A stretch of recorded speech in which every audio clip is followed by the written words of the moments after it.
ప్రభువునందు ప్రియులారా, ప్రభునామమున మీకు వందనములు. ఈరోజు ఆరాధనకు సహకారంగా తీతుకు వ్రాసిన పత్రిక 2వ అధ్యాయము 14వ వచనము. ఆయన సమస్తమైన దుర్నీతి నుండి మనలను విమోచించి సత్క్రియలందు ఆసక్తి గల ప్రజలను తన కోసరము పవిత్రపరచుకొని తన సొత్తుగా చేసుకొనుటకు తన్ను తానే మన కొరకు అర్పించుకొనెను. గమనించండి ప్రియులారా, మనము ఆరాధించే ఆరాధికుడు ఆయన గుణగణాలు, ఆయన చేసిన మేలును తలపోసుకుంటూ ఆయనను ఆరాధించాలి. అయితే మనము ఇక్కడ చదువుకున్న లేఖన భాగములలో మనకు 3 సంగతులు కనబడుతూ ఉన్నాయి. 1 విమోచించిన ప్రభువుగాను, 2 పవిత్రపరిచిన ప్రభువుగాను, 3 తన సొత్తు చేసుకున్న ప్రభువుగాను కనబడుచున్నాడు. మొదటగా మనలను విమోచించిన ప్రభువు.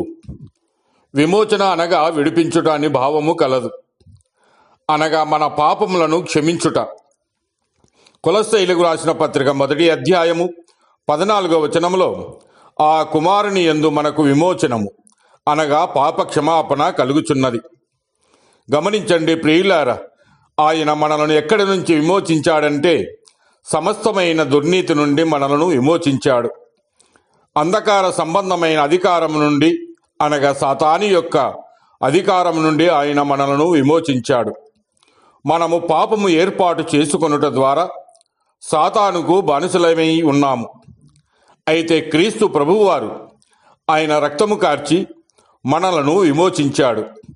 ఎఫెసీయులకు రాసిన పత్రిక 1వ అధ్యాయము 7వ వచనములో దేవుని కృపా మహదైశ్వర్యమును బట్టి ఆ ప్రియుని యందు ఆయన రక్తము వలన మనకు విమోచనము అనగా మన అపరాధములకు క్షమాపణ కలిగి ఉన్నది.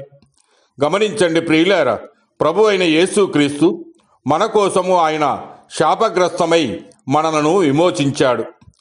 అలాగనే 2వది మనలను పవిత్రపరిచాడు. ఆయనే మనలను విమోచించి పవిత్రపరిచిన వాడుగా కనబడుతున్నాడు.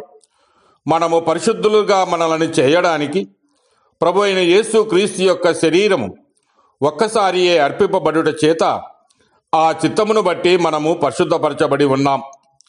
నిజముగా మనము ఎవరు క్షమించలేని స్థితిలో, మన పాపముల చేత అపరాధముల చేత చచ్చిన స్థితిలో ఉన్నవారమే.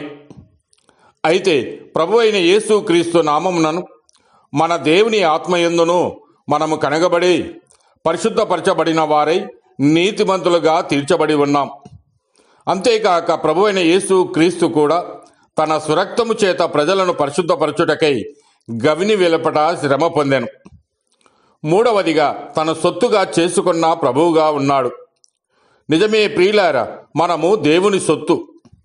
కొరింథీయులకు రాసిన 1వ పత్రిక 6వ అధ్యాయము 19వ వచనం గమనిస్తే మీరు మీ సొత్తు కాదు అంటున్నాడు. ఆయన సొత్తుగా మనల్ని చేసుకొనుటకు ఆయన మనలను ఎన్నుకున్నాడు. తన సొత్తుగా చేసుకొనుటకు తన్ను తాను అప్పగించుకున్నాడు. ఏ విలువలేని నిన్ను, నన్ను, మనలందరినీ ఎవరు చెల్లించలేని విలువను పెట్టి తన సొత్తుగా చేసుకున్నాడు.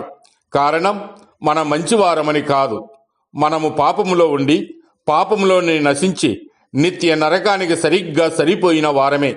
అయితే దేవాది దేవుడు ఆ ప్రభువు మన కొరకు తన ప్రాణమును పెట్టి విమోచించి పవిత్రపరిచి తన సొత్తుగా చేసుకున్నాడు.